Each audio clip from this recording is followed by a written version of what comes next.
sell this. Yeah, I do Yeah. do sell this, yeah. So we probably cross paths a few times. I'm there Wednesday. I'm there Monday. Oh, nice. Yeah. Awesome. I kick the week off, and then you guys take it off. Oh, that's dope. I like it. All right, Coach, y'all ready? Ready. Yes, sir. All right.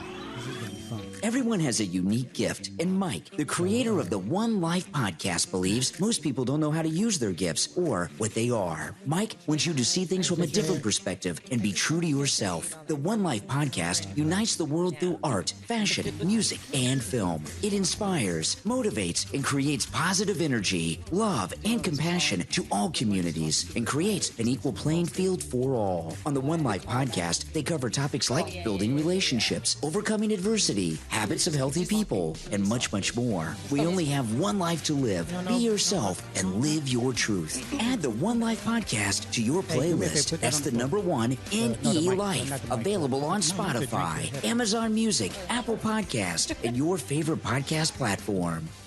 What's up, y'all? Welcome to the 1NELife podcast. I am Mike M.I.C. Reed, and as always, I got Diana Gotti from the AV Wellbeing Coalition with us today, and we also have our entertainment segment host, Latifah, is in the building. Latifah in the house. And we have the one, the only, the singer-songwriter, Joei. How are you doing today? I'm doing good. How are you guys? Wow, I'm so excited to have you here. I'm excited to be here. It's going to be fun. I can't wait. Thank you guys for thinking of me for your podcast. Oh, Yeah. come on, you are a pillar in this community. You do Thank a you. lot of stuff, and I know your family is real big in the industry out here, and you are making a name for yourself. Because everybody, you. Everybody that I talk to says they love you. Oh, well, that's good. It's good to hear good things, you know? Oh yeah, and it reminds me of like the Jackson family. Yeah. Like I'm assuming, and I don't know, correct me if I'm wrong. Are you the youngest? I'm the oldest. You're the oldest. I am. out of Yeah, oh, the okay. oldest of 4. But I appreciate that. I'll take it as a compliment because it means I'll be aging well then.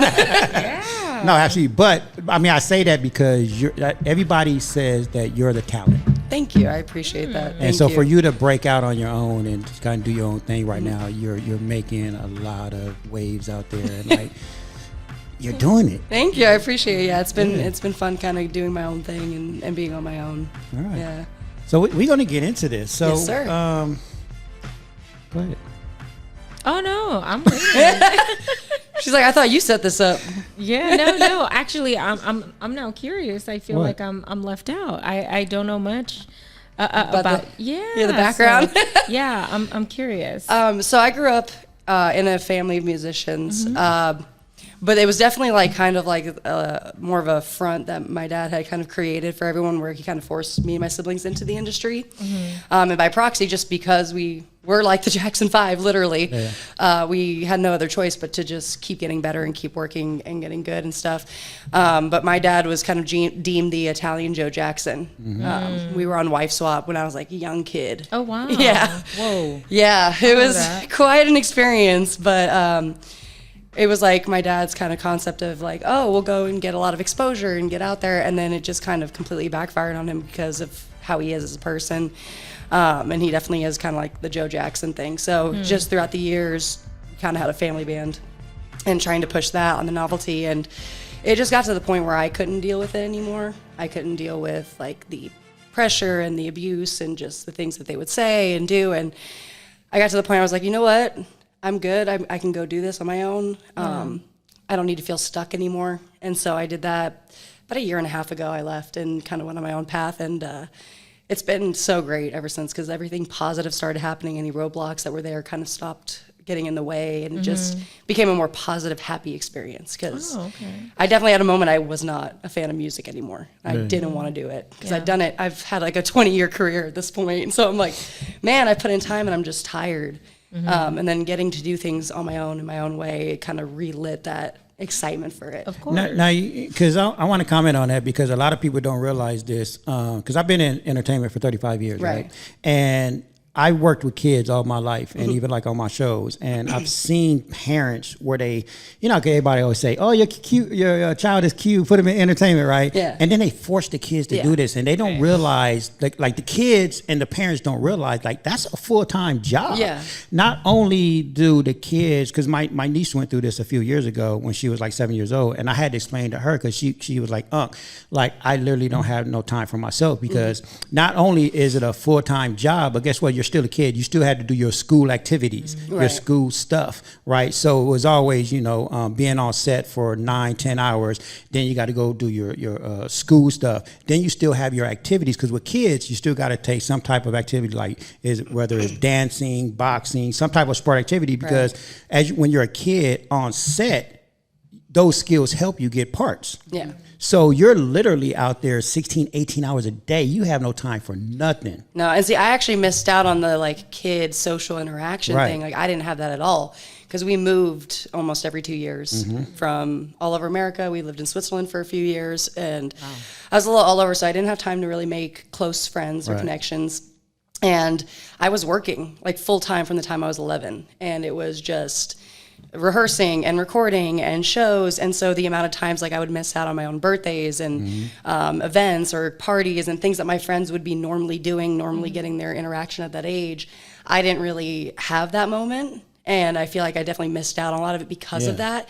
But I will say that my work ethic now is way stronger because of the years of time that I have had to put into it. So it's kind of like a double-edged sword. Yeah, it is. But I definitely feel like that if there are kids who are going to get into the music industry, they need some moments of being a kid and doing that. Because I was in public school, but I wasn't hanging out with friends. I wasn't doing really sleepovers, none of that stuff that, as a kid, especially a little girl, you want to have sleepovers with your friends and do the mud mask and all that stuff, and be not really a thing. It was more the business comes first. And it's I did figure skating for a bit, and that was okay, well, you have to pick.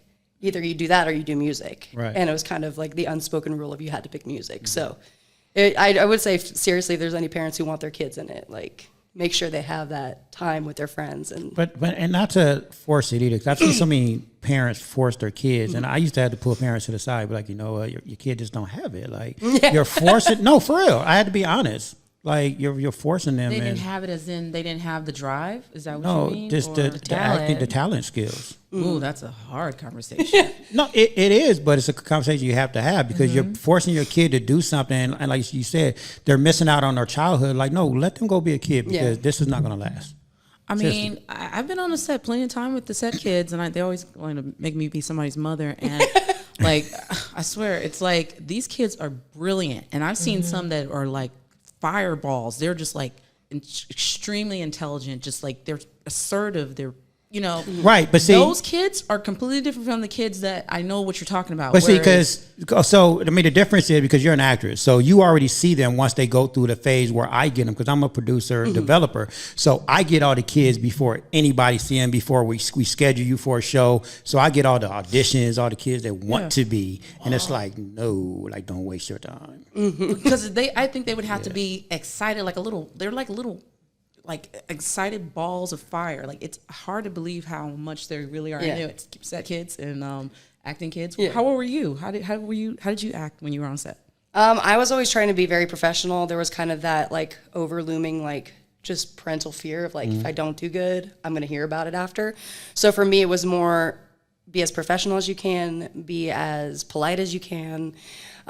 Shake hands, look in people's eyes, that whole thing. And so for me, it was much more a business of okay, how do I be as professional as I can be? Right. How do you deal with feedback now as an adult, considering you had that looming presence as a kid? How do you deal with that now? It's a tough process, I think, honestly, because the feedback I would get would be negative, and then a little bit of positive just to bring you back up, and then you'd hear the negative again. So when you hear positive things, I think it made me be my own worst critic, because I hear something and I'm I can do that better, I can do that better, I can do that better. And then I'll be talking to someone else who's working on me with the music, and they're that was really good. What do you want to change? I was well, that little note right there, it was bad. So when you was younger, and just to kind of touch on what we were just talking about a minute ago, like you said, and a lot of kids that I had in my audition room, they would have their parents in there. So we used to tell parents, hey, you can't be in here. Yeah. Because that pressure of the parent being in the room, it's a lot of pressure. And a lot of parents, they kind of demanded no, I need to be in here. But that's because they know their kid is not going to do well. And they think that by them being in the room, they are. But it's the reverse psychology. No, they're scared to death right now. Yeah. So we used to tell parents, no, go get off the lot, matter of fact. I think Like- it's also like parents feel like sometimes they can kind of commandeer the audition or the Right. session or the meeting or whatever. And they feel like if they're in the room, they have a little bit more say of how things might go. Because like any kid's going to probably mess up what they're going to say, or they Right. might stumble. And if they have that like thing behind them where they're like, I better not mess up, it makes them a little bit more on edge. But I think if the parents there, they're like, oh, I can fix it if something goes wrong. So now as an adult now, when you go do your stuff, you're more at ease because there's no pressure behind you. Yeah, I mean, I've never been afraid of the stage. That's always where I felt kind of like a second home, just because I grew up on a stage. Like, it's way more comfortable. I find that more comfortable than just like one-on-one interactions with people sometimes. Like, I'm more comfortable in that zone. But it's definitely, it can be a little weird, like being with other people and then having your own time to come out and you're like, oh, this is a little bit more freeing. It's a little bit more comfortable. I don't feel as like, not on edge, but as like need to be spot on every time. And I feel like that kind of opens up more creativity too. Are you afraid to make mistakes now? Not as much, no. I mean, I know when I hear I made a mistake, and to myself, I'm like, man, I messed that up. And my fiance, he's been learning about music, and he'll be in the audience, and he'll pick up on it, and he'll just sit there, and he's like, nobody notices. They don't. Right. Yeah. But they don't. Either. They don't. He's like, you know. As long as you don't flinch with it, Yeah. they don't know. You can just, they'll be like, oh, Exactly. it's like a rendition, yeah. Yeah, but it goes back to like you're your own worst critic, and that's the thing is like you hear every mistake and you know what you're supposed to do, and you do it, and you're like, man, everybody heard that, and then you come to realize, I think when you're on your own, you're like, oh, nobody really realized Nobody that. knows it. Diana, I learned from our last conversation, talk about struggling well. Okay. I went through this exercise. I was like, I made a oopsie, and I just was trying to figure out how many days was going to take for me to get over the repetition of the mistake or the hurdle. Because I've been saying all week, hurdle, mistake, right? No, don't say that. And so I think it took about 7 days for my worst beat up affair where I'm like, you messed up, you did this, and I was like, I took days of like self talk of like, dude, you made a mistake, it's fine. People do that. Wonk, wonk, wonk. Get through it. Right. But you got to still reapproach. And what are you going to do on the reapproach? Are you going to give up? And all that. So thank you for that struggling world. But actually, it comes from humility as well. You know what I mean? How do you be how you be You have to be humble. You have to. You know, it's and I think you know from what I'm getting, and the whole time my mind's just processing. It's you know, it sounds like generational, right? Yeah, for sure. And the trauma comes from that. And I think that it becomes like second nature, becomes, you know, kind of almost what you do, right? But you don't see how damaging it can be because it's so repetitive. It's so normal. So becoming more humble is being accepting of that and knowing that it's part of the process, right? Yeah. Because although they might have not allowed you to really process the mistakes, I think that's why you are so successful and so great at what you do because of those mistakes. Because I'm sure you didn't always know what you were doing, right? But if you weren't able to kind of process through all of that, how would you be where you are today? And not only that, but you know, allow yourself to flourish, Right, you know, and be your own identity. So I think what you learn through all that is your own psychological safety. Like this is no longer okay. Right, You know, and setting the boundaries, Yeah. right? And that's sometimes some of the hardest things to do.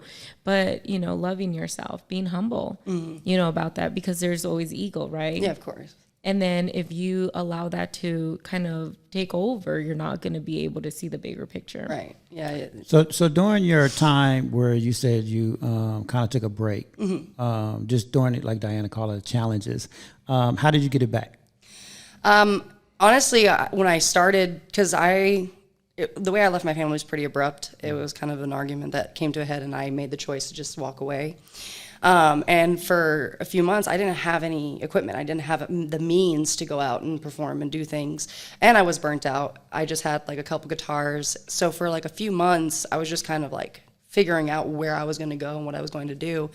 And I got some equipment and started doing like booking some acoustic shows, like just locally, because I needed to make money and I needed to make a living while I was figuring out kind of the situation. And it was probably a solid 6 months to a year of still not enjoying it, and trying to deal with everything, because it wasn't just, okay, now I'm on my own. It was, I'm on my own. I'm dealing with the family drama. I'm the only people I'm not talking to anymore, people I would like to talk to again, stuff like that. So it was a lot deeper than just, I don't want to do music. It was, don't want to do music because of all this stuff that's added on top of it.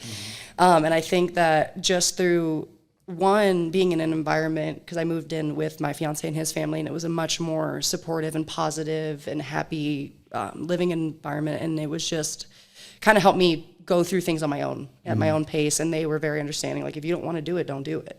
And if you do want to do it. Just do what makes you happy. And so eventually, just over the course of doing shows on my own, kind of building myself back up, being afraid of like, will people still come listen to me?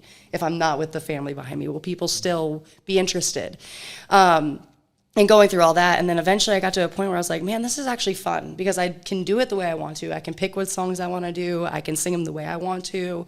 And I can do the shows that I want to do and not be forced to do, because I was doing like sometimes 4 to 7 shows a week. And it'd be 4 hours straight. I wasn't allowed to take breaks. If you had to go to the bathroom, it was like, hurry up, go, hurry up. And so it was a very stressful thing. And I was like, man, I don't want to be stressed out like this my whole life. See, this is where I gotta say, where I try to tell people that everybody was born with a gift. You obviously was gifted in this, musical world, and it was okay for you to take a break and get out of that negative environment and do it your way. Yeah. And that's why I think a lot of people fail, because they think they have to stay in that environment and they're doing it other people's way. And it's like, no, get out of your environment, go do it your way, the way you want to do it. Yeah. Because it's your life, your path. Stop trying to live someone else's path. And that's what you did. You took a break, because it's always, we talk about that a lot. Right. Like, it's okay to take a break and, reestablish yourself, or whatever you want to call it, and get back on your path. Right. And you fell back in love with music your way. Exactly. And that's amazing. You know, It's empowering thing. Yeah. Oh, for sure. It made me feel like a lot better. It was a lot more freeing and empowering. And I felt a little bit more confident in my abilities, because I wasn't taught how to set up a stage. I wasn't really taught how to record my music. They taught my brothers, but I was never really taught. Really? And so for me, it was the fear of like, will I be able to do this? Like, am I able to do that? Am I able to understand that side of it? Because I can sing and I can play music and stuff. I can So write. how'd you find out the technical part? Just figure. Did you have any colleagues that like kind of kicked in and was like, "Hey, let me just show you a setup"? And So what I did was I kind of took the idea of like what I would see, because I was paying attention to like what needed to be done. I didn't necessarily know like, oh, what cable's going to go into what slots and where it's going to all line up, but I knew the basis of what I needed. Okay. And so I got some basic equipment that I knew was good brands that would last me, that weren't going to break the bank, because at the time I didn't really have access to anything. So I did that, and then I sat on my fiance's patio, and we sat there for a few hours just figuring it out, reading the books, going through things, and then trying it out. And then I ran through like a little rough version of a show for him and his parents, and I remember like tearing up, like, oh, I did it. I was able to do it. Oh, that's so awesome. No, and that's why I try to tell people, just do it. Stop overthinking things, because if you have the gift, the God ability gift that God gave you, you're going to figure it out. Right. Like, people overthink things so much. Like, I get people all the time, oh, I want to do a podcast, I want to do this. Go do it. Yeah. Stop overthinking it. Just go do it. You're going to figure it out, especially if it's your passion and your gift. But listen to the affirmation she was getting from the people around her, like her fiance and her fiance's family. I mean, that environment sounded like, you know what I mean? Like, it was a perfect world. And that's part of it too. Like, you have to be around people. And again, that's why, if you go back to what I was saying a minute ago, get out of that negative environment. Yeah. Because if she didn't have that, there's no telling where she'd be. But she was, blessed enough to be with her fiance and his family that gave her that support. Yeah. No, I definitely feel like God kind of intervened by putting him in my life at the time that he did. Because he came into my life when there was like a lot of issues with my parents. They had divorced. They separated right after him and I started dating. And he was there through all of it. And he was the positive reinforcement. And he was also, because I didn't really necessarily realize how dysfunctional my family was. So seeing him and his family and seeing an actual positive family and supportive and no agendas, nothing in their way, just love and support. I was like, oh, like you can really feel much better doing the same thing. And what's your fiance name? Jesse. And Jesse is dope because he's an MMA fighter, and he just won his fight. I saw that kick. He kicked that dude's ass. Yeah. He knocked him down with the kick, and then he knocked him out with the hands. Exactly. That was a dope fight. I caught part of it. So congratulations to him, and for being a supportive fiance. Shout out to him. He's the best for sure. I'm really grateful for him. Absolutely. That's cool. So aren't you into physical sports as well? I am, yeah. She's a bodybuilder too, right? I do the bikini division of bodybuilding for fun. I enjoy it. I have trained MMA for fun because I enjoy the sport, which is how I met my fiance. And then I let him do the fighting thing because I'm like, you do that. I saw a video of you. I'm sorry, I didn't mean to cut you off. But No, just saw a video of you. This sounds like a good story. I saw a video of you after, I think during the fight, where you was like I felt like you wanted to get in the ring and kick dude ass too.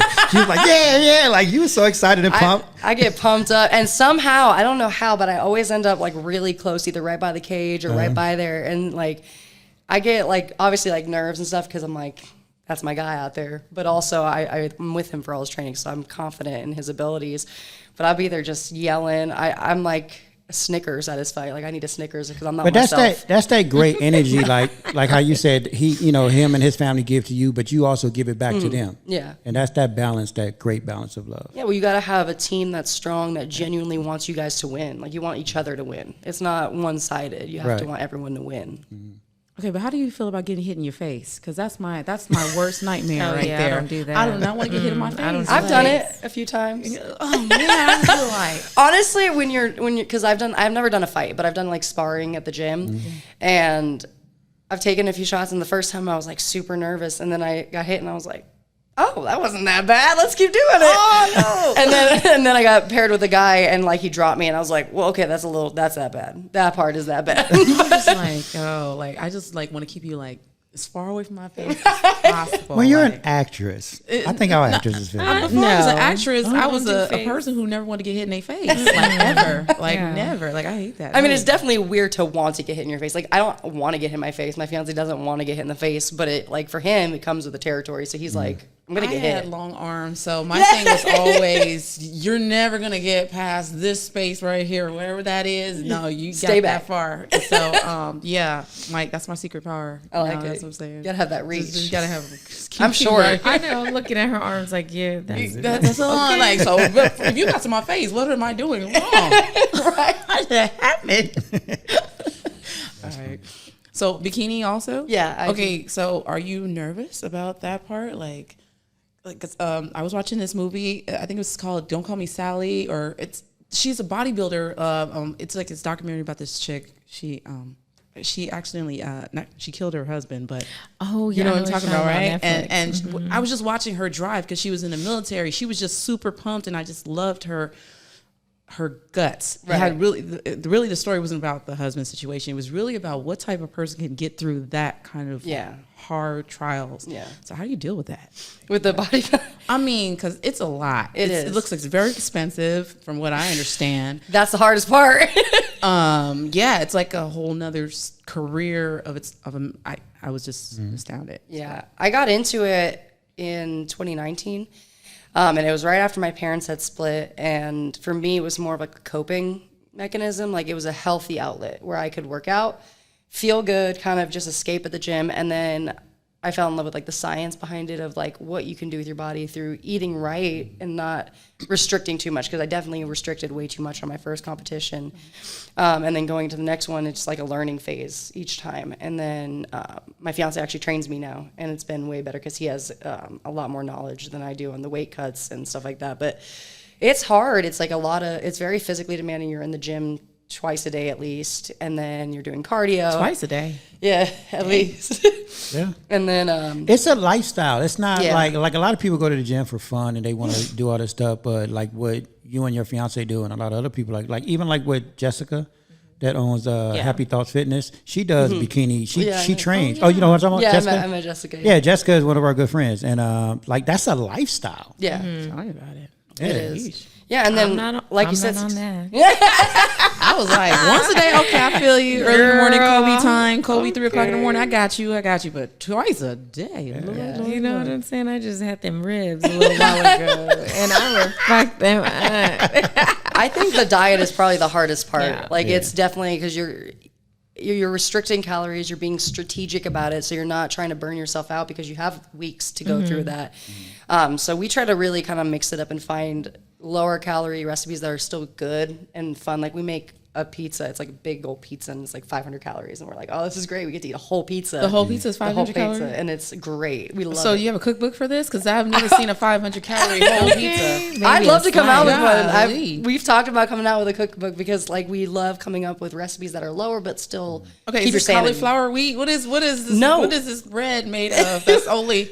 Yeah, that's a lot of carbs. A pizza. No, and that's actually the thing. We actually found these flatbreads by this company called Cut to Carb, and it's like a small business too, and it's like 80 calories for the whole flatbread. You Really? can make burritos, enchiladas, lasagna. You can make everything with it, and we've been making pizzas with it. And so we just look at the labels honestly and say, okay, this pizza sauce is like 10 calories less, so that just takes them off.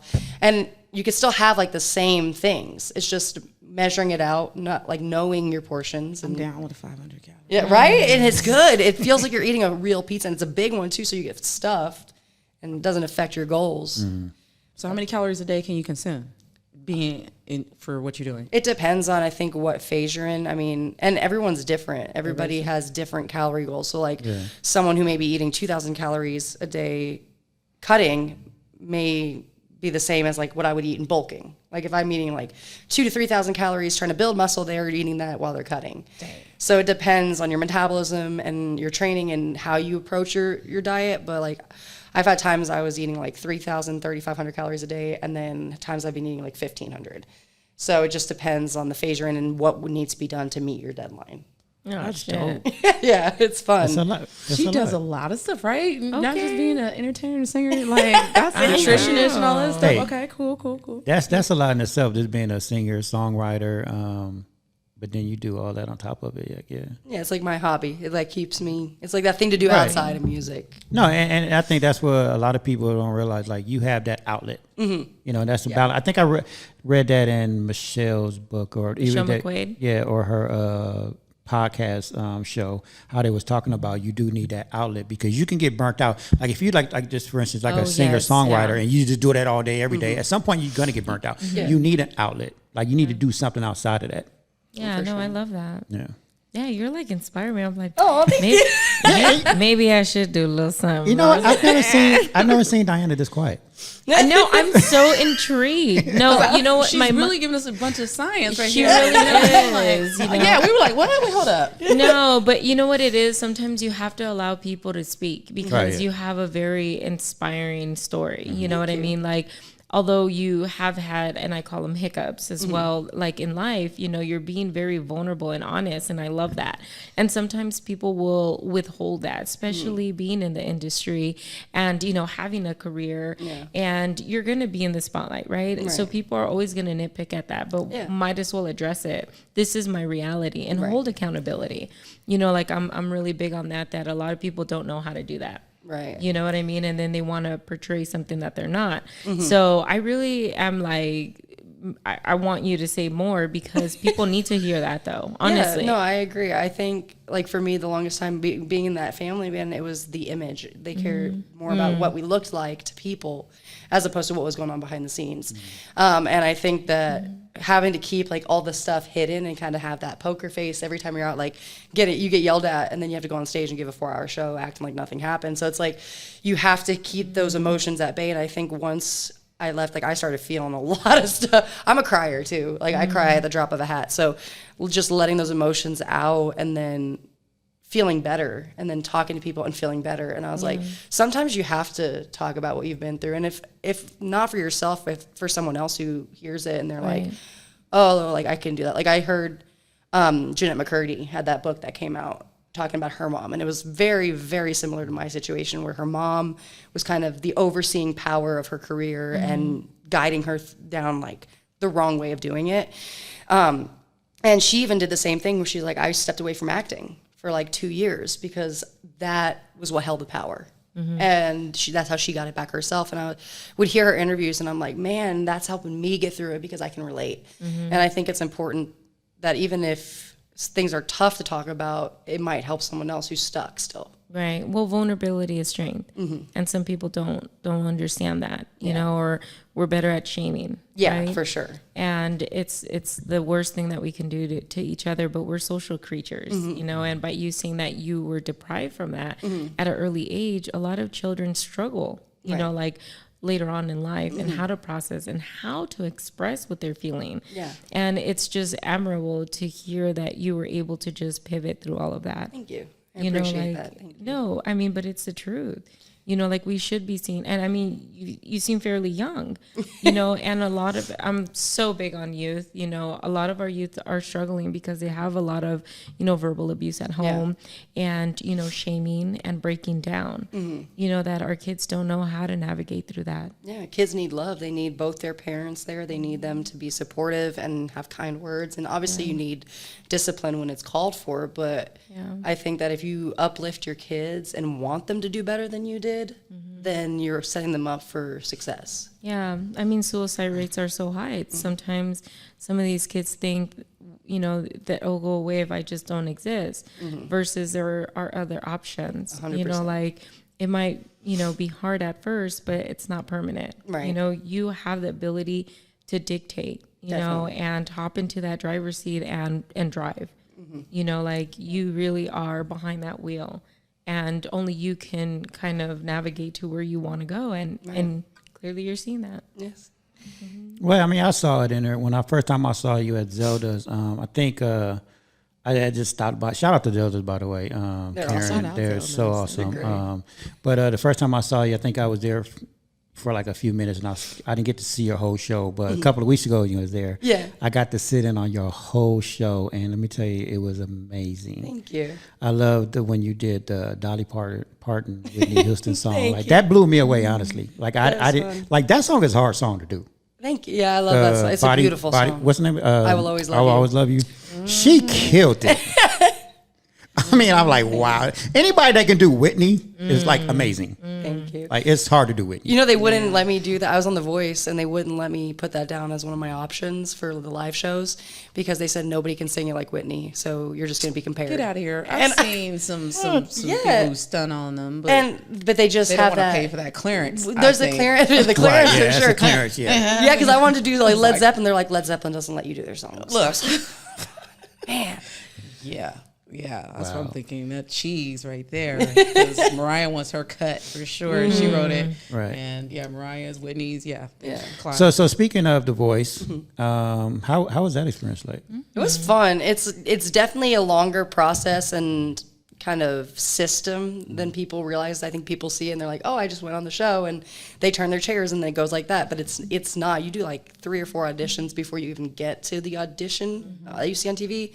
How did that come about? Did you just say, I'm just going to go for it? I saw there was like an open casting call, and it was like kind of the thing of like, well, what have I got to lose? Like, right. I'm just gonna try. It's the open call. Like 50,000 people go to these. Like, it's not like what could happen. And I went, and you get like a red ticket that says you made it to your callback, and I got one, and I was like, oh. All right, cool. But I remember I kept mine hidden because like everyone was walking down, everyone was cheering and stuff, and I was like, I don't want people to know what I'm doing. Like, I just want to keep it to myself. And I walked down and I showed my fiance, and he was like, let's go, it's great. And then the next day, back for a callback, did like an interview, and then the producers sit with it for like weeks, and they're like, we'll call you in 2 weeks. And I think I didn't get a call for like 3 weeks, and I was like, oh, I didn't make it. All right, whatever.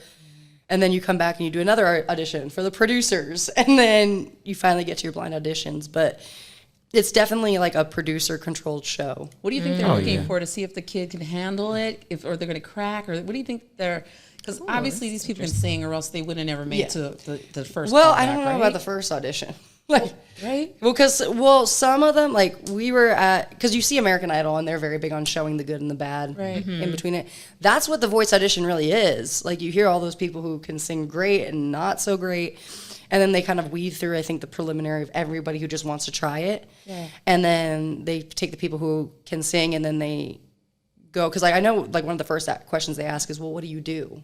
What's your background? And they want to show, like, they're producers. They're making a show. They're not just making singers. So they want a good story, which is kind of been my quarrel with competition shows since the beginning, because I feel like you should judge it on the talent, not the story. Right. But it is. I mean, there was a girl who got cut because her story was the same as another girl, and they kept the other girl on. Yeah. No, and that's true, and it's a spoiler alert because I've been on that side of the fence. It's never about the talent; it's about the story and how great is this episode going to be. Yeah. It's not about. I guarantee you, there's so many great, talented people that went to those auditions that never even made it past the first round because it's all about the story. It's about the look. It's all that. It's a package. It's a package thing. Yeah. Well, I mean, I've had friends who have auditioned and they didn't get through, and it was not a lack of talent by any means because there are some talented people. Yeah. I think it's just a combination of, oh, well, we had someone like this last season, or this person's good, but their story doesn't line up, and this guy is just as good, but he's got a better story, and he's got a whole look to him. He's kind of weird, or whatever it is. Like for me, I came from a family of musicians, and at the time I didn't know Nick Jonas was on as a coach, but Nick Jonas is a family of musicians. And then I did like the MMA side, and so that was like we never had a girl who does MMA stuff like that. So I think like just the story was interesting to them. The fact that I was able to sing, and then it is kind of interesting though. It was fun. For sure. That's why I'm quiet. And he said, "Don't touch the mic." But so being a singer songwriter, because you do pop, you do R&B, but your main thing is country. Yeah. So when you was on Team Blake, like how was that like? That was exciting. That was exciting. Well, it was fun. It was. It wasn't the song I wanted to do for my audition. So I was already a little bummed about it because I was like, this is not representing what I would want to represent myself as. So I was like, I hope somebody will turn, I'll have a chance. Hopefully Blake or Nick. Those are the two guys that I wanted to work with. And luckily those are the guys who turned around. Except Blake blocked Nick. So I didn't have the chance to make my decision. But I would have picked Blake anyway in that moment just because I felt like, one, it was the best spot for me on the show to be in because I knew he'd understand the country rock. And then also outside of it, whatever opportunities do come from the show, it's nice to work with someone who's already on that genre of music. All right. Yeah, I mean, it was a win-win. I mean, you working with Blake, 'cause just the knowledge and that you was gonna get from that, the takeaway was amazing. I'm pretty sure. Yeah, it was a good time, but you don't spend as much time with them as you think. Right. Like we got 40-minute sessions for each round. And that's the extent of the time we spent with the coach. Oh, wow. And then it's the producers, and they have vocal coaches and people behind the scenes that you work with to polish up your things. Did you learn anything from their coaches? Because obviously they got a different caliber of for sure. The vocal coaches helped me a lot. Yeah. They helped me with like just changing up some things because I'm very much a creature of habit. Like if I find something I like, I'll stick with it, even vocally. And so they helped me break up some parts. And that was fun. But what I learned, I feel like I gained the most from was the mentors that they brought on for the actual show. Because we had, for Team Blake, we had BB Rexa, she was fun. Yeah, that was awesome. It was cool to meet her, and she was really cool.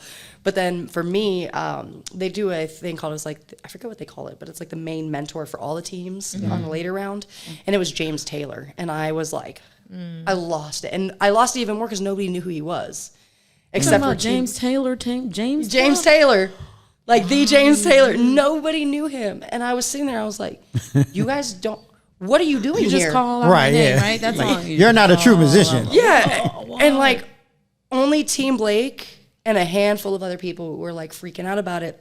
And I went in, and I'm like so excited to see him because like growing up, I listened to his music, I listened to his writing, and I love his style. And he's this old, frail man just sitting there, but he's James Taylor. And I was like, can I hug you? Like, because I'm like, I'm not going to get to hug James Taylor again, maybe. So, and when the cameras were off, like after our session, I had asked him, like, what advice do you have for a writer? And he sat there and he thought, and he gave me some advice, and we were talking about it. And I was like, dude, I just got advice from James Taylor. And I started to share with us. He pretty much said, when you're writing a song, steal. And I was like, what? And he's like, just take a song you love and then start changing the chords and then start changing the melody and then start changing the lyrics and change it up until it's something completely new. And he said that he even did that with a Beatles song once. Like he stole a Beatles song and nobody would know it was a Beatles song because he completely made it James Taylor. Right. And I started doing that, and like the amount of songs it unlocked, just for, even if they weren't songs I used, it unlocked a different way of writing.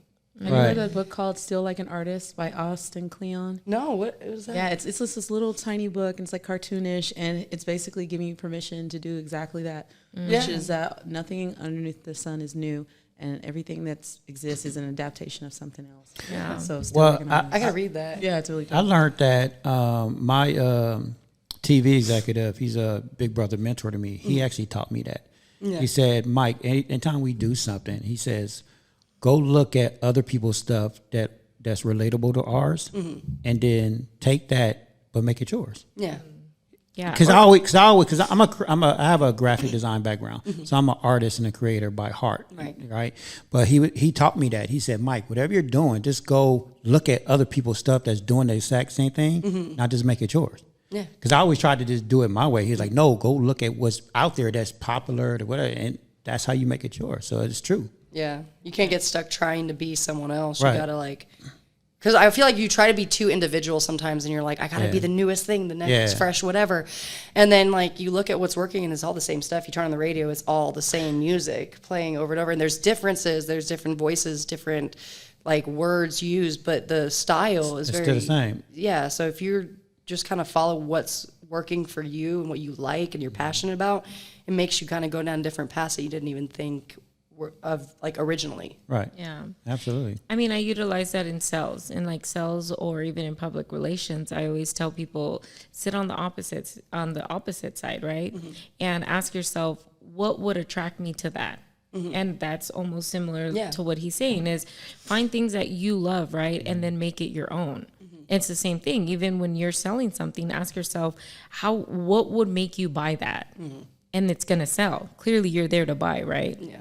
And that's what people do. And if you really utilize that, even in customer service or whenever you public speak, you're going to deliver something that you would listen to. Yeah.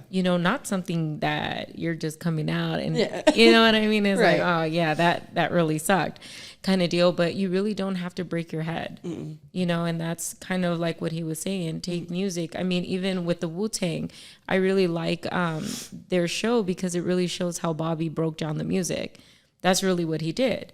And it's actually really neat how they take you into his mind, and he has the different bands and the different instruments, and the different styles. And then he really creates all of this, and I think that's why he's so amazing. I mean, even my son, he's 16 years old. We actually got to see Wu-Tang, but it was because of that, because it really took us and we dove into all of that, old classic music. You don't have to rebuild it. You just have to really make it your own. Yeah. You know what I mean? Definitely. Are you into music too, Diane? Oh yeah, I love music. My daughter's name's Melody. I didn't know she was into Wu-Tang like that. You thought she was a church girl too? No, I heard as soon as she said Wu-Tang ain't nothing to fuck with. That's what I heard in my head. As soon as she said it, I was like, what? Hey. Oh yeah, it's funny because my son does Gravediggers too, and my husband's really into political thing like Dead Prez. Yeah. So I was pregnant with my son, and I'm at the Dead Prez concert. With him. That's why they like that music. They're listening to it in the room. Yeah, I mean, we did Too Short when I was pregnant with my daughter, and it's you know what I'm saying? Hey, it's funny because he says, if you're a female, and of course they're gonna curse, if you got a coochie and you broke, there's something wrong with you. Oh You're my God. wrong. And I always, what's wrong with me? No, we did a lot of music. I mean, right before you guys came in, we were, we kind of brought up an artist DJ Mustard and a YG. I actually like artists when they're raw, like RJ. We listen to a lot of, hip hop and rap, but that's what I love, really seeing where they're coming from, their story, because everyone has a story to tell, and that's what you're going to get attracted to. And sidebar, how do you feel about mumble rap? Who rap? Mumble. Would they be like, no, yeah, I mean, Twista is more my genre. Twista. Busta Rhymes. Twista. No, that's not even mumble rap. That's just fast. Twista was not mumble rap. He was eloquent. No, I'm talking about she's talking about this new school rap. Yes. Yeah, my son's more into all of that stuff, and it's funny because I laugh and I'm like, what is this shit? But you know what? Because I grew up in music. I was in music for maybe 4 years before I went over to TV. So music, I do have a heart into music because I grew up with DJ Quick and AMG and them. So music is always going to be my first love, and music should be everybody's first love, really. Yeah. But I'm old school West Coast, so this new school, I can't understand what they're saying, but I don't knock it because it's the new thing. It's like when our parents, when we first in the 90s, when we was doing that, gangster rap, our parents were like, "What are you doing?" Yeah. But it was a new thing. Right. Yeah. So I don't knock what they're doing. I just don't understand it. I like some of it. I just feel like I am not a fan of how vulgar music's become. Like, I am much more of a modest person. I try to be more respectful and not that person who's all into that. But I hear, like, there's music I love, and even with the mumbling, I mean, I don't like mumbling because I like to understand what they're saying in the lyrics. Like, that's what I connect to is lyrics. They're gonna say I'm old because I even called it mumble rap. There's like, that's not what it's called. That's not what it's called. All right, And I'm like, come again? They call me auntie. No, but you know, like that. Golly. No, you know, and I agree with you, Joey. That, like, even though I came from the hip hop gangster era, but the message like Ice Cube and it was really putting out was like a true message. Yeah, it wasn't like the exactly. message that these people are like, you know, saying now. And it's like, you don't even live that life. You just trying to sell Right, records. and that's the thing. They're trying to Yeah. sound hard and trying to sound like Right. all about it. But the problem is that a lot of the people who are singing this music are actually doing that stuff in real life. Like, that is their life. I was about to call it, Mike, Yeah. because they can, Like, they get in, you know, They could toe get with tagged, it. as they say, all the time. You know what I mean? Like, all the time. They be at the Waffle House, they getting toe tagged. Yeah. Yeah, for real. Because but a lot of them, they're living don't, that dangerous 'cause- lifestyle. It's coming out, And they're glamorizing it. Yeah. it's becoming lifelike, even more than Ice Cube. Because even Ice Cube he would still kind of keep it playful and keep it localized. But these people are kind of getting too specific. Yeah. Way too specific. They're telling on themselves too. That's what I'm trying to say. Right. Some of them Like, in no, court like right now. the whole Some- YSG thing or YSL. one of them is in court right now Yeah, because and they talking. Is the it Young DA. Thug? the thug, Yeah, Young Thug. Young Thug, yeah. And he said because come of the for me. interview that they did or a video they did, he told on himself. like I Full said, don't song, come for I me, think. guys. I'm good. I'm straight. You know, say we straight. I hear them say things, and I'm like, should you be Right. putting that out there? Because that's going to come back to bite you. Yeah. It's stupid. Like, again, It's stupid, but they are passing laws so they can say what they want to say without having that come back, which is kind of awkward. So Yeah. I mean, let me bring this right back to you, Joey. What is your Okay. message and what's your music? What's it trying to tell these people? I think for me, the stuff I've been writing like more recently is more just coming from my own personal life. I worked with someone a while ago, and they were kind of making fun of me, and they're like, you know, you actually need to go through something. Like, your life needs to get hard for you to write good music. And I was like, what? And honestly, I don't believe that, because I believe you can have natural abilities, but I do understand that you write different about a topic when you've been through it. Okay, what's the other young lady's name? She's always got a boyfriend. She just wrote Taylor a Swift? Okay, I didn't have to That's say all you very had to much. say. I didn't even have to say very much. And She it's- just say where she writes about all her boyfriends, and you're like, oh. I feel sometimes she makes me feel sad for her. Yeah. Not because she doesn't have a man. That's not even the thing. It's the thing is because what she's singing is seems like it's so close to home. That's almost like too revealing. Yeah. And she It's too real. like it's sometimes it opens her up to that world, and I don't really think that's really her world. I think she No. probably has loving friends and family and people around her probably support her, but from her music you would kind of feel like has a lack of something, if that makes sense, you know. But I think too, there also needs to be that authenticity in it as well, because when you hear the story of like how she kind of came big, she was always kind of well off, had never struggled for much herself, which is not a problem. That's great. It's great to have that. But she kind of had her way paved for her, and she had writers coming in working with her. So she had other people who are working on these songs. It's not just her. And so when you have a kid who's 16 singing about all this heartbreak and all this stuff, it's like, well, have you really been through that much? And I think that is important too. You got to have authenticity, because if I'm writing about something I've never been through, I'm not going to know the words or the way to put those feelings in right? the Because words. you can't fake that. No. It's like the Billie Eilish, the Lady Gaga's, and them. Like, their songs are so powerful and real. Like, you can feel their pain. Yeah, for sure. Like, and that's why I kind of love like when people do tell they're authentic and they tell their stories, because I can feel what they're going through. What about that new Miley Cyrus song where she's like, you don't have to buy my flowers. buy myself flowers. And I was just like, now, at first I was like, why are you saying that? Then I was like, you know what? That's freaking true as heck. Because I love, that song by Bruno Mars, If I Could Buy You Flowers.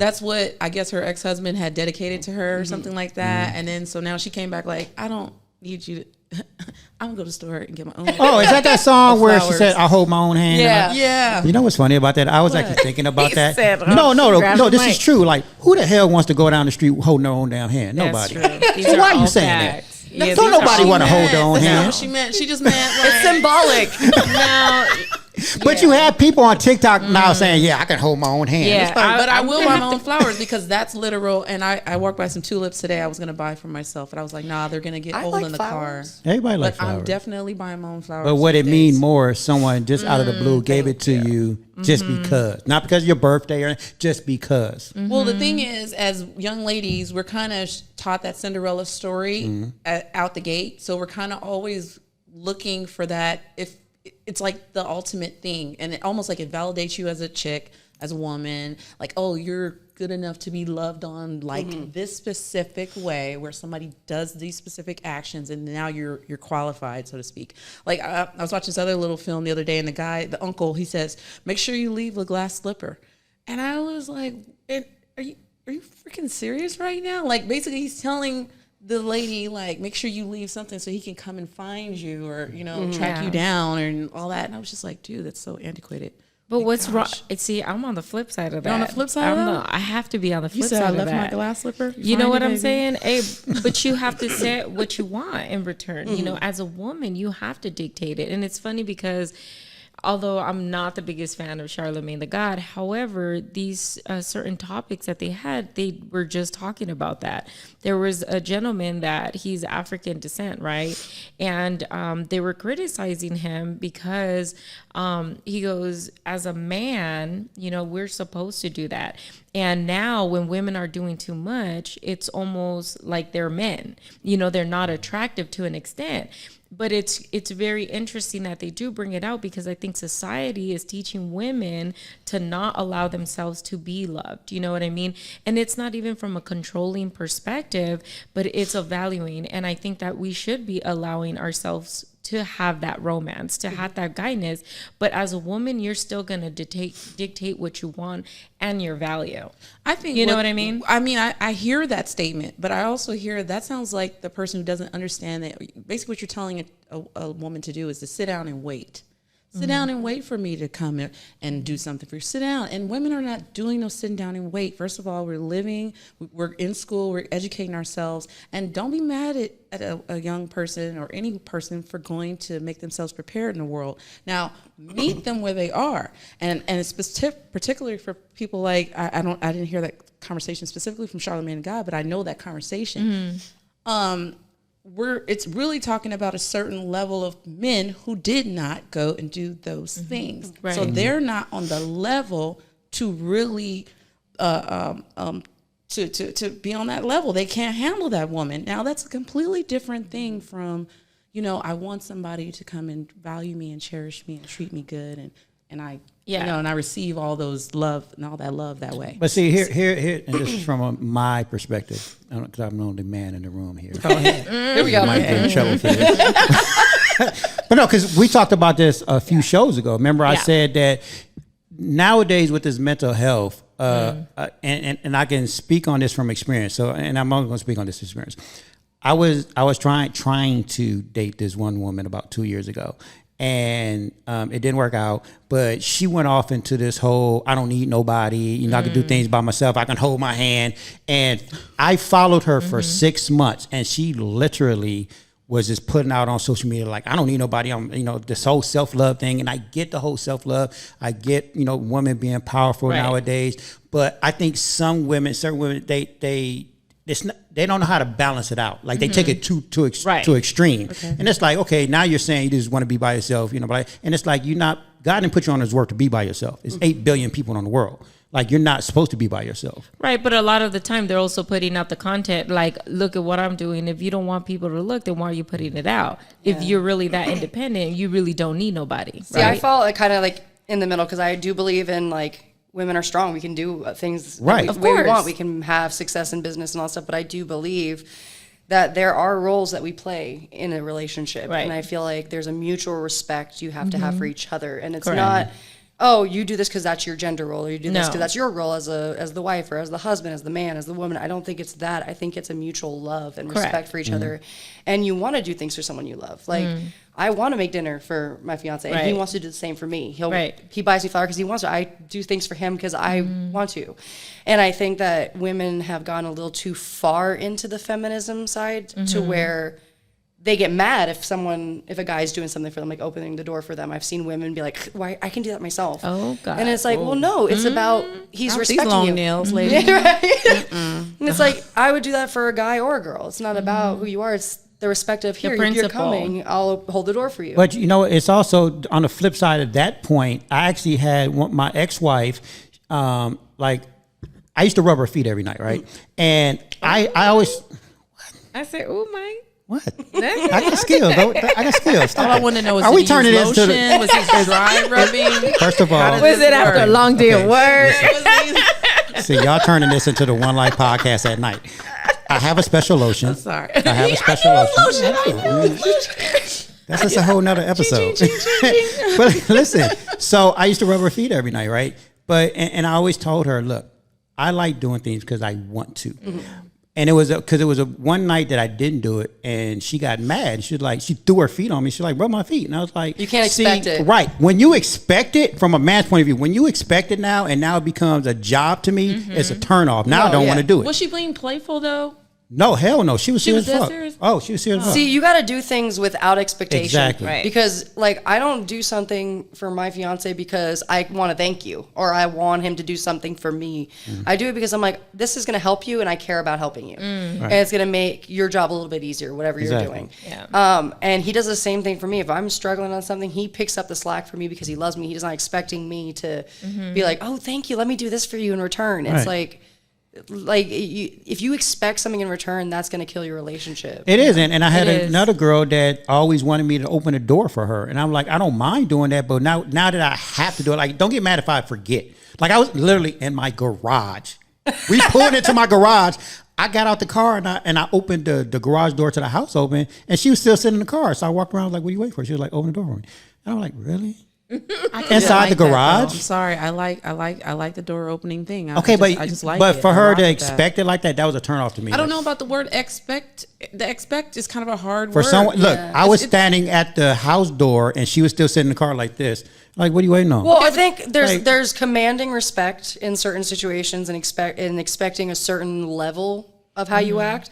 I think there's also understanding that, like, there's situations in life, it's not going to happen every single time. Right. Like, Right. we may be in a rush. I'm not going to sit here if I got to get inside in 5 minutes. Like, I'll open my door and get out. Right. But when I'm getting in the car and my man opens the door for me, it's like, I appreciate it, and he does it often, but it's like, to expect it every single time, knowing that there are circumstances that will come up, Right. I think is a little different. Yeah. Right. Okay, what about the gas station? So you roll up to the gas station. I'm driving. Let's say it's my car. I'm driving. You're using the Oh, passenger. I already know where you're going with this. I'm always pumping the gas. Okay, but what? And I hate how do seeing a you guy. feel? Okay, I hate seeing a guy in the passenger seat while the girl gets out and pump the gas. Okay, he's doing this. Too. But hold hate up. that. Wait, I'm gonna say one thing now because I agree. Like, if I was thinking about this earlier. I was like, oh, I see something. I'm like, oh, that guy's not doing anything. Like, the girl's doing whatever. And then I think about it. I'm like, dude, my fiance was just in a fight. Sometimes he can't walk after a fight. Yeah. He can't, and he looks right. fine. He looks good, but he's beating up someone's legs, and his legs, he's limping. I'm like, you sit, I'll take care of it because Right. you're not in a Right. position to do it right now. He gets a Right. pass. He gets a pass for that, So right. it's like, I think there But are we're not talking about situations. we're talking about the dude who's No, I know, swiping. but he might be sitting on his phone while he's waiting. But the thing is, it's like people are so You quick to don't know. judge Right, off of yeah. a scenario, and they don't know if the dude's like sick, if he's not feeling good. And she's like, Right. "Look, I got it. Don't worry about it." And Right. if he normally 9 times out of 10, he's the one who gets out and Yeah. does it. Yeah. But you're You're- just no, seeing you're that right. one time. You're right. Yeah. I mean, I guess because I do that. Okay, so I'm just saying we all got our own thing. I think you got to set the tone at the beginning of the relationship. Don't start doing stuff weird in between. So if you picked up that chick and she's that type of lady, and she got pretty nails and she doesn't open up doors, but she's dressed bomb, and that's how you rock with her. Treat her as such. But then if she's like, a little tomboyish and she never expected that, then if it works for Look, you, works for you. Yeah. I'm older now, Yeah. and I let everything be known because I'm in a dating period right now. I let everything be known up front. What I am going to do, when I'm going to do it, how I'm going to do it, but don't expect it. Well, I think I'm very that's clear on important. that. You got to have those conversations No, with yeah, someone you do. at the Ladies, take beginning. note. That's what Mike says. He's just gonna do what he wants to do when he wants to do it, but don't expect Don't it. expect it, for real, 100%. And that's how you win. That's going to be a promo for this episode. Now he did it. Don't expect Mike to do anything. Hey, no, I'm be 52 next week. I tell you about Happy birthday. Congratulations. Thank you. I don't have time for BS. Are we having a I birthday really party? don't. Yeah, No. we are. We're No, gonna we do not. some. He No, says we we're not. not, but we are. Make sure I'm invited. I have your social media. Just go. You got my telephone number. Okay. Y'all can text Oh, me. yeah, I don't that's know where right. I'm from. Listen, this I was is gonna say, not I thought about you guys me. were closer than that. This is the show about Joey. Now we talking about my birthday. Joey might be showing up to the birthday party. She might be singing the We'll way. walk in singing happy birthday. Happy. Where's the cake at? All Hey, together. and she can sing happy birthday 'cause I seen her do it twice as others. Yeah, that's true. Dude, there have been times I've had to sing happy birthday 4 or 5 times in a row, and I was sitting there like, I'm just going to do a collective one next time. There's this many Hey, birthdays. but you know what? That night that you did it, what the guy name was T, and you was like, "What's your name?" Like you was having fun with him. Like it was hilarious. He gave me like 3 different names. I was like, you're going to have I to be know. some more. And then some girl, it was like Allison or something. I was like, see, that's easy. Right. Allison, I can hear that. That was easy. He was giving me 3 different names. I was like, which name do you want me to call you for the birthday song? Preferably 2 syllables, because that works best for the happy birthday song. Story of my life. You know what? That just shows how your energy and how your shows are. Because for you to even do that, like I enjoyed that little moment. Like it was fun. Cute. Yeah, you gotta have fun. I think if you're there and someone's just playing in there in the corner, it's like, there's no interaction. You don't connect to them. And if you're up there, like I found like just talking to people being less like having a set thing of what I'm gonna say. Because I've had that where I've been on stage and you're like, oh, at this point you're gonna say this, and before this song you're gonna say this. You only have an hour, so you got to fit this, and that into it. And it's like you just have a script, and it's kind of like going back to the authenticity thing. It's not authentic. Right. But if you're on stage, I do like anywhere from 2 to 4 hours for my shows. And if you're talking to people and you're making jokes or you're calling someone out or you're playing on they have a birthday party, sing to them, it makes people just kind of enjoy the show more. They're having more fun. And then from a business standpoint, they're more likely to come back to your show because they had fun and they liked interacting with you. They liked having fun with you. No, and because you I wanna called come to a show now. you called me out. Like playing she tonight. was. You are? Yeah, I did call you out. I She forgot. called me out. She was playing, then she stopped. She was like, "Wait, you're the guy with the podcast." Yeah, I was sitting there and like he walked in and I'm like, why do I know this person? I know him, but where? And I'm terrible. I'm not good with names. I'm not good at, my memory sucks because there's too many song lyrics up here. And so I'll be sitting there and I'm like, okay, I know you. And for like the first set, I couldn't put it to it. And then he turned and I saw his hat and I was like, I'm doing a podcast with him. What? And I was like about to start a song. I was like, I'm sorry. It's nice to see you. Thanks for coming down. I was like, I feel so bad. But I just clicked for me. So No, it's great. And you interact with everybody, and I love that Thank about your whole show. Like it was authentic. It was real. I mean, I had and guess what? No, because you always talk about that. I dated myself that night. I went alone with nobody. Good for Then you. I wasn't sitting he in the bought car by himself myself. flowers that night. Bomb, Yes, I right? did. You can eat whatever you want, and it's what you wanted, not what the other person may have wanted. But you know what? The night didn't end well. Did they make their drinks too strong? No, I was about to make a sex joke, but no. This is One Life After Dark. That's my guys. cue, guys. No, I was by myself, but no, I enjoyed the night there by myself. She had a great show. I enjoyed being there by myself. But you also got a really nice like coconut dinner. I know thing, or because we pineapple talked dinner about or that. something. It was no, it was Okay, I know what the you're talking about. Yeah, it's the shrimp cocktail. Yeah, I seen Shrimp it. cocktail. Zelda's ingredients is just I don't know what the heck. I'm like, who thought of that? The coconut half. I mean, I you're think it's talking- Karen, one of the owners. She's a chef. No, And her and her husband was in Cancun, Yeah, and I they seen was it. They just seen it gonna in say. Cancun, and they I brought it was back like, here. this is ridiculous. That's how they serve beautiful. it. That's Yeah. what actually when I had it for New Year's, I was Yeah. like, I told my husband, I was like, do you remember we got this like in Cancun? And then I asked them, they're like, that's actually what inspired it. So it was so good. And their beef Wellington. Shout out They to had Blake that? and Karen. Okay. Golly. I know. Yeah. Their presentation on everything from the drinks to the food is just top notch. It's insane. Like when they brought it, like I didn't even want to touch it. I know. I said, you took a picture of it. I was like, I'd be doing the same thing. Right, Can't and I never blame take pictures of my food. Well, I was like, this is I amazing. did. No, but you were talking about the organization of your events and being spontaneous and being authentic. I don't think there's anything wrong with having those chapters in the story. You know what I mean? Like those markers is like the outline. Yeah. So, you know, my intro, and then, you know, Yeah. I'll collectively kind of bulk up those birthdays like into a group Yeah. because they will have you birthdaying out at sporadic moments. Yeah. So I kind of will like the first half of the night, I'll get those birthdays in, and then the next group that comes in, I'll get those and stuff like that. Yeah. But those are the markers. Like halfway through, Yeah. I might be like, hey, let me announce my times, da da da da da da, and any other announcements. And then, and when people come to the room, thank you for joining us. Oh, so shout outs for 2 people. So that makes it more like individual days. You know Well, what I'm see, I saying? don't do it like I have like an outline, but it's very rough. Yeah. And like I always start by saying the exact same thing every show. Like, hey, I'm Joey. If you guys have a request, let me know. If we know it, we'll give it a go. If not, we'll try something in the same ballpark and do that because I don't follow a set list. If you know it, give it a go. Okay, I like that. So what I'll do is I'll start like that, and then I always start like pretty easy, kind of warm people up to there being a new kind of music in their ear.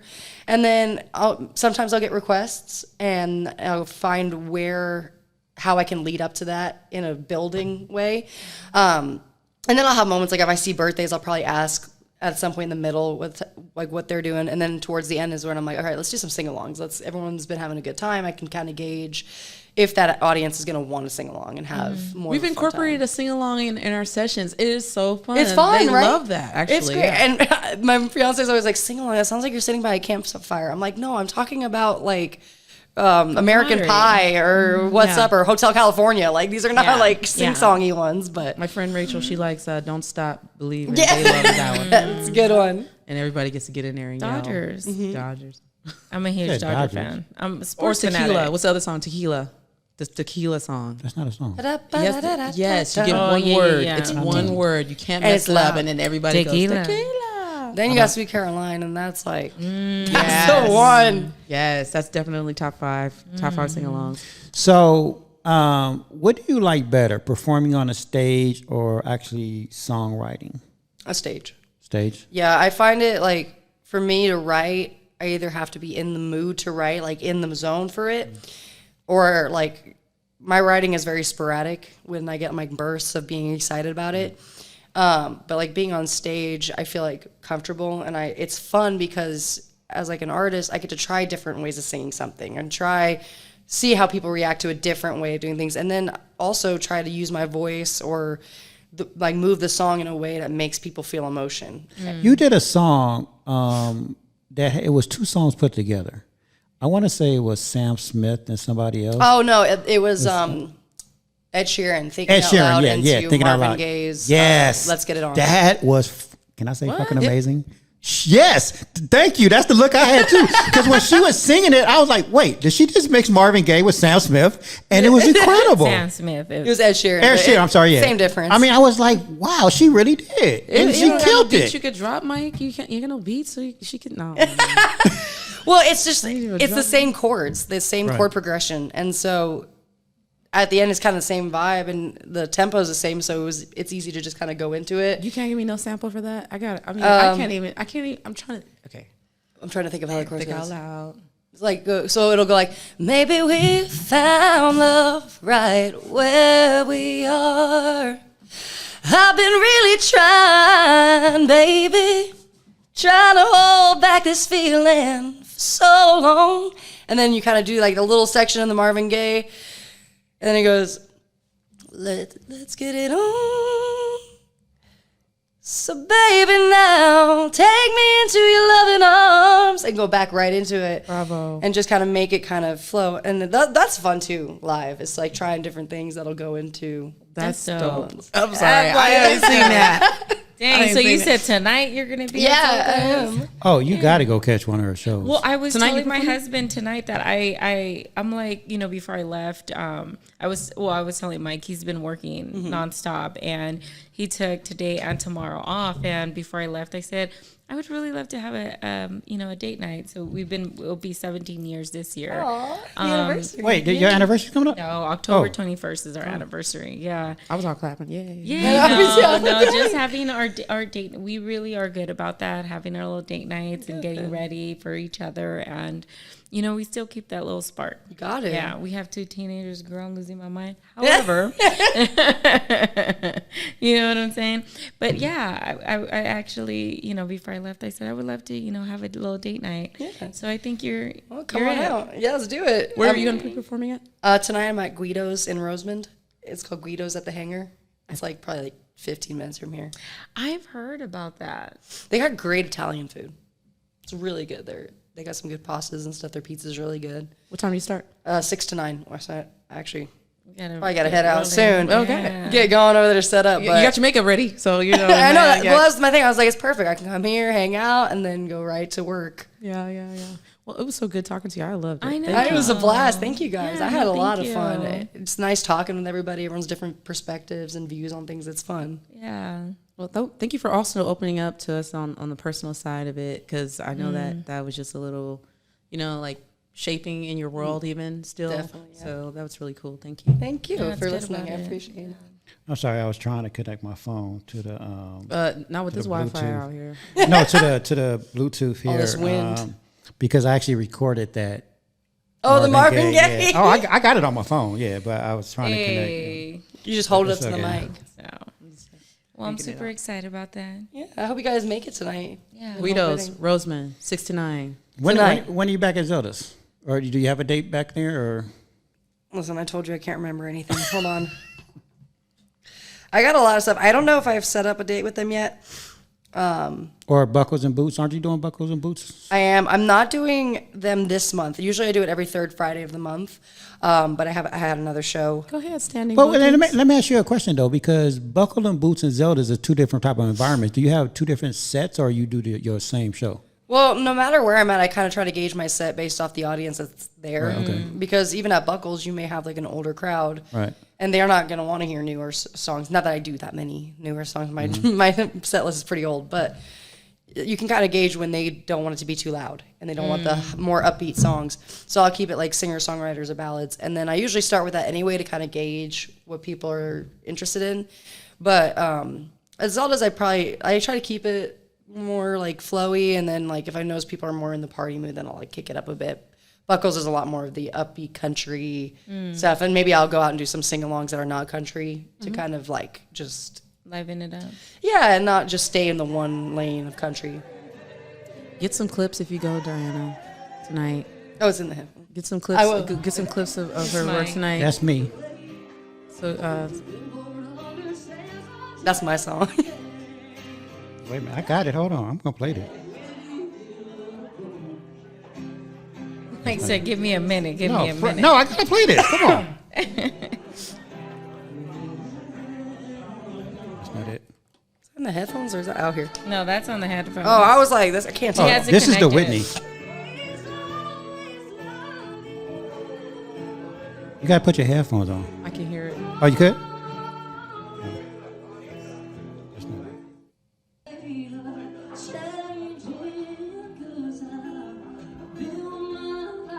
Hey, what song was this? Landslide.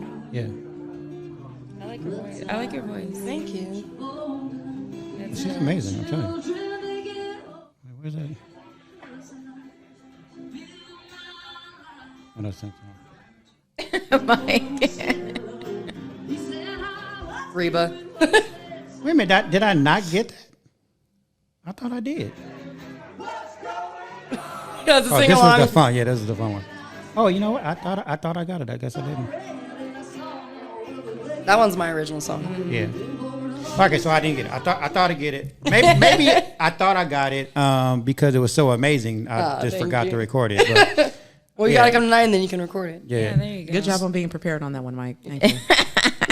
Just Listen, recon. I was Had the in media all I lined was up. in the moment. Thank you. we are organic here. Yeah, So. but Very authentic. Because I want to ask you this before we let you go. Your original songs, like where you at with that? I'm working on an album right now. Okay. Given the whole situation of everything, I had to get some live equipment first because that was the priority, was being able Right. to do shows. And now I was finally able to get a whole, like, small, but it's their system of recording. And so now I finally have the tools, and I've started recording in January, my album. So I have a few songs started. I have, like, 11 songs ready to go for the album. It's just a matter of recording them and then getting them out there. So this year I'm going to have some new music out, which I'm really excited because it'll be my first time putting out solo music. So I'm really excited about that because I've never done that. I've never done this on my own. And this is like how I felt with, like, I don't know how to set up my equipment for a show. I'm at that phase with the recording, but I'm a lot more confident that I'll figure it out. Okay. And so I'm excited. So this year is going to be the year of new music. Do you have like a theme for this album yet, or you're just recording right now? Just recording. I mean, the overall theme of most of the songs. I mean, there's some songs that are kind of just written for fun, but a lot of the songs are personal songs that kind of like kind of used it as a therapy session. It's kind of like the story of my life in that album. I like that though. Yeah, so it'll be like kind of just following what I've been through over the past year or two. Okay. Yeah, so kind of that. So do you have a date that you're trying to do this by, or? No, I don't want to put a timeline on it because I don't want to feel the extra pressure. I want to Right. just like kind of work on it every day like I have been. I'll go in the studio in the morning, and then my studio, it's a bedroom in my house, but I'll go in there in the morning, work for a few hours, go to the gym, come back, listen to it, and kind of figure out what I want to do with it. And I have a lot of musicians locally who are phenomenal. So I have a lot of people who I can reach out to have them play on the album with the instruments that I'm not good at or that I don't know. So it's just been, I think, just chipping away at it day after day until I get to a point where I'm happy with it, and then release like probably a single or two, and then the rest of it. So I'm just going with the flow on it. I love it. Yeah, no, I love it too. I guess we have to have you back when you do your you drop your album. exactly. No, absolutely, because I can't wait to hear it. Because I'll have the songs loaded up that time though. Yeah. And I'm gonna get some cut tos from your date night too, just some clips, you know. See, Mike? y'all throwing Throw that jabs there. at me right now? No, not at all. No, I'm serious. I was dead serious. I was like, she really. I meant what I said. Because you're gonna edit this video, and then you have some clips from Diana going to date night, and then after talking about it, cut a couple little It was little clips in there. Okay. Yeah. There you go. Yeah, no, the kids are gonna be away tomorrow too. So we're like, as soon as we drop them off, we can, do our thing. There we go. Hey. Well, not in that aspect. Wait, but- wait, Yes, what, that's what, what you meant. No, that's what you meant. No, I was playing. what time are you performing? What time? Tonight? Yeah, 6 to 9. 6 to 9. Okay, because I have a dinner thing I have to go to at 7. Cool. That gives you 2 hours. And I'll be at Zelda's tonight, y'all. From what's 8 for? from 8 to midnight. what? Not Zelda, excuse me. Why did I say Zelda's? I know, meant to like, say- for what? I was like, what's today? Today's Wednesday. Actually, no, Today's it's Friday. I was convinced today was Thursday. I I was convinced. look. Okay, today is Friday. And tonight is Don Cuco's night. Okay. Yay. 8 to midnight. I had the right time, wrong venue. Yeah, that's where I'll be at tonight. I'm glad we're not live. I know, but maybe because you might post something because you're really good at that. You'll am. post a clip in a minute. And all of a sudden we're out there and it's like the most unorganized part of the whole show. It's like, this is a great show today. Well, every Friday and Saturday, I'll be at Don Cuco's Friday and Saturday, 8 p.m. to midnight. So either way, whenever you watch this. There it is. So. And Joey with matter of fact, this last question, Joey with an I. Yes, Joey with an I. Why? Why? So that's my birth name is Joey, Joei. Joey. Okay. So that's not your stage name. No, Oh, okay. that's my actual name. From the day I was born, Joey Dominique. I was named after my dad, but they wanted it to be. They said whether it's a boy or a girl, you're It's gonna gonna be Joey. It's gonna be Joey. So when they realized that I was in fact not a boy, they added the I instead of the Y, and so it's just always Joey. Nobody can pronounce it when they see it, but if I just say it's like the guy name, then they get it. Joey. No, I think I asked somebody too because I saw it, but then I was like, and I hate butchering people's names. So I always gotta ask. And yeah, because it used to be just Joey Fulco, and then I'm trying to just, I'm getting married, and there's other things. I'm like, let me just drop the last name now and kind of just, because I've always wanted to go as just Joey. Right. But for some reason, someone has that name Joey on Instagram, but there's no account, and they won't let me have it. So I know somebody Well- local. She's her name is spelled the same. Well- way. Oh, yeah. Part of Oh her. Who well, knows? I don't know if you can trademark that name. pull a Kylie Jenner on them. Yeah, because if you could trade, Oh no, my because if you can gosh. trademark it, because I had a couple of friends who had businesses that somebody had the Instagram, and if you go trademark it and you get it legalized, then Instagram will release it to you. I've thought about doing that. I'll see. Because Because I you're a do public, want it. because you're a public figure, so they Yeah. will release it to Even you. if I've it belongs tried- to someone else. It depends, but the Yeah. thing is, No, they the account it belongs to has been inactive. They don't even pop up when you look them up. Right. And I was looking at how to reach out to Instagram. They don't let you. They're like, figure it out. Use our FAQ page. Just But yeah, Joey official. That's Yeah. how everybody does Joey. right. I did. My username right now is Joey with an I, and there's underscores in between each word. Yeah. And so I'm like that because everything else was taken. I didn't want Joey 3698 whatever. That's dope. Actually, Joey with Thank you. underscore. Yeah, why haven't you gotten your check mark? I've tried. Well, the thing with the voice is only I made it to the round before the semifinals. Mm-hmm. Only the people in the semifinals get verified, and then they get they become part of the union. So Okay. that's taken care of from the show. if you're on it. And I wonder if it's just because I didn't make it that they won't allow it. But I'm the only Joey that's doing No, this. you can. It's for because I looked into this because I'm getting mine verified. You have to be, if you're a public figure, it still has to be a business. Yeah. So they will look you up because it's like a 2-week process, I think, or 30-day process. They will look you up, and if you're an official business, they will give you the check mark. Yeah, I'll have to look into like an LLC On Twitter, or you something. can buy it. Yeah. Yeah, nothing's safe on Twitter right now. Oh, yeah. You're gonna get a message from someone famous, and it's gonna be some guy down the street trying to get some information on you. He's like, "Hey, you look great tonight. I mean, nice to meet you." Wow. That's interesting. Anyways, thank you, Joey. Thank you, 'cause guys. we are running out of time. And where are you going to be at tonight and a couple of weeks? I know I asked you a minute ago, but a couple of weeks. I'm at Guido's tonight. I'm at Guido's every first Friday of the month. Every first Friday, okay. From 6 to 9. Tomorrow, I'm going to be out in Tehachapi, actually, at a winery called Triassic. But all my shows are on my website. It's joeifulco.com. It's JOEIFULCO.com. I have all my shows on there with the addresses, the times, everything. So that's the best way to get a hold of where my shows are going to be at. Perfect. So, man, and thank you for just being an inspiration in this community. Yeah. Because you really are. And I think, like you were saying earlier, and one of the reasons why I started this podcast is because all my episodes are timeless.